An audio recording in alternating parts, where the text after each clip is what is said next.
Hello, everybody. Happy New Year. I'm sitting here in the comfort of my own home. At any given moment, my daughter Abby might come bursting through the door, so I'm going to try to do this quickly. You might remember I had some difficulties about a week ago signing into my Google Reader. I couldn't remember my password. Now I do. All taken care of. So I'm sitting here at home and thought I would go through and show you some of these sites, some of the things that get me thinking, get me excited, that are online, that are intellectually stimulating, what have you. I'm using ScreenFlow software right now to record this. It allows you to do real-time screen capture of what's happening on your computer screen. You can also include video, which is what I'm doing right now. It also has a decent post-production editing suite, which I might fiddle around with during the course of this presentation. So let's go ahead and take a look at my reader. I use Google Reader more or less by default. I had used blog lines before, switched over to Google Reader. I know there are a lot of different RSS aggregators that are out there, some of which you can pay for, some are free. For whatever reason, I like Google Reader. I have no real qualms with it. And also, like a lot of people who subscribe to different RSS feeds, I probably subscribe to way more than I can keep up with, but I kind of like that way. I like it that way. I like being able to swim in all this information. So I divide up all the different feeds that I get into different categories. So for example, if you look over here, here are all my subscriptions. It starts off, kept in alphabetical order. So the first are all the Chicago-based blogs and sites that I subscribe to. A couple on the economy. I subscribe to a bunch on film. It's been really exciting actually recently because there are a lot more blogs and sites devoted to film that are starting to pop out there. And that's really kind of nice, especially for someone like me. I like a lot of foreign cinema, I like a lot of independent cinema, stuff off the mainstream path. And there's not a lot of coverage of that. You have 2-3 magazines published here in the United States, a few over in Europe, but really not too much. So it's nice to see a lot of these critics who I admire starting their own blogs. For example, Dave Carr, been around for quite a while, actually used to write for the Chicago Reader. He now writes for the New York Times, doing a lot of DVD coverage. But he has a really well-respected blog, which is well worth checking out. Lots of graphics, writes very intelligently, knows his stuff, so I always learn something. Worth going to the blog itself, too, if only because for a lot of the posts that Dave Carr does, he really gets some wonderful comments. So, here's his latest post, and then scrolling down here, you see that post itself got over 105 comments. And the level of discussion on his site is really top-notch. I think it's really interesting, too. It gives us some food for thought, too. One of the things I think we struggle with here at Morton Grove is we have all these blogs, and we would love to see people comment on some of our posts, and yet we rarely, if ever, get that. So very interesting to see. Obviously, this guy has a very tight-knit community of people, but still impressive nevertheless, given that he's writing about some pretty obscure films. And just to say, I'm pretty excited about what he's writing about right there.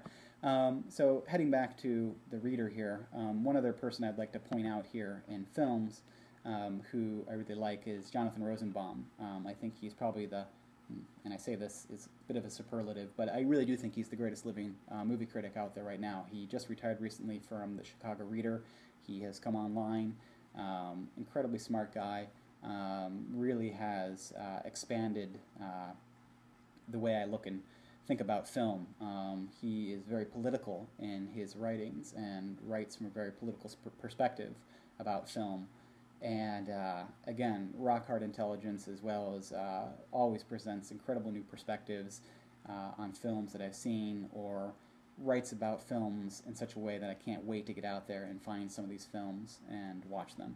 So, great guy, worth your time if you love film. So moving down the line here, I've subscribed to obviously a lot of different categories.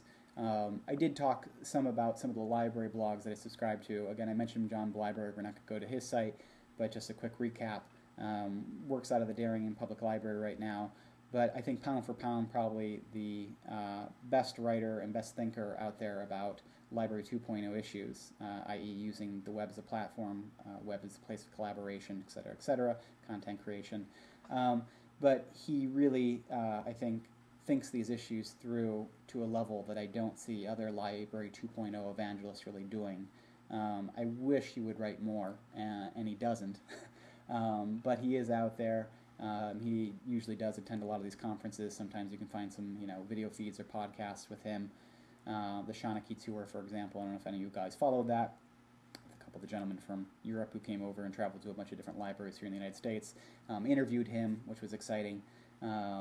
So well worth your time. Checking him out is a good thing. Free Range Librarian. I think a lot of you know who she is. She's Karen Schneider, I believe, right? I'm getting that right? Excuse me if I have that wrong. Anyway, great writer. Thinking a lot about these Library 2.0 issues. Tame the Web, who I mentioned before too. Again, this is Michael Stevens. Lots of energy, lots of excitement. I don't always agree with him, but I like a lot of his optimism and energy and exuberance, which is something that we need to see in the library field. Someone like Michael Stevens, who I think really believes strongly and is very optimistic about the future of libraries, which is a good thing, given that there's been a lot of gloom and doom and wringing of hands about the relevance and potential irrelevance of libraries.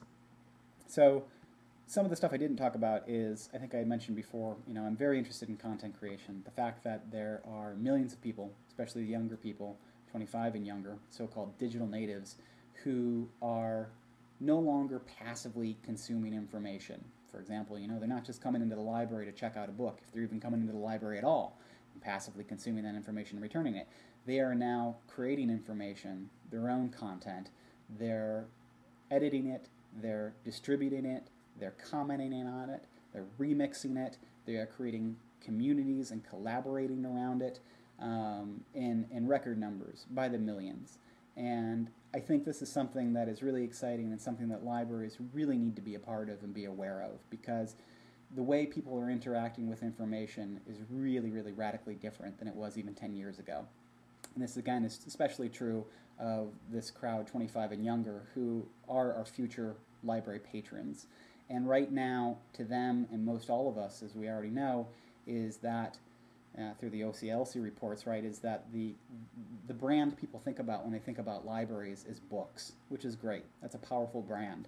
But that is increasingly becoming only one kind of literacy that matters. And obviously reading books is an incredible fundamental. We all need to know how to do this.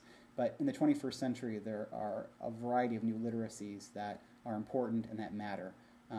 Being able to create this content, being able to edit this content, being able to distribute this content, being able to parcel out what content is important and what isn't. And this list goes on and on. But there are new literacies that I think we all need to be aware of and to be savvy about. And I think libraries need to do a better job about proving and showing to youth that we are aware of these things, that we are an active participant in this new content creation revolution that's happening. And, again, if we don't, I really do think we do risk some irrelevance. I think there's some really amazing libraries that are starting to do this. It's much more, I think, prominent and prevalent in Europe, but we're starting to see it here. And I like this idea of libraries starting to move more towards being media labs, places where patrons and people can come in and have access to this technology, have access to people like us, the librarians or reference librarians or media specialists who can really help them to be able to do a lot of these things that I think are going to become increasingly more prevalent in the 21st century. So, blah, blah, blah. There are a lot of people who are writing, I think, very intelligently about this. Dana Boyd out of California is somebody who I follow. She hasn't been blogging a lot because she just finished up her PhD, but has promised that she'll be writing a lot more. You might have heard she's been writing recently, which I think is very fascinating, about the entire concept and idea of unfriending on Facebook and how that kind of comes to shape the identity of youth. So someone definitely to watch and to read about. I really like Berkman Projects. This is the Berkman, what are they called? The Berkman Society for Internet and Culture, I believe. I think they're run out of Harvard. Forgive me if that's not true or not right. In any sense, they do a really great job there of aggregating a lot of different blogs from around the world, especially bloggers who are writing in developing countries.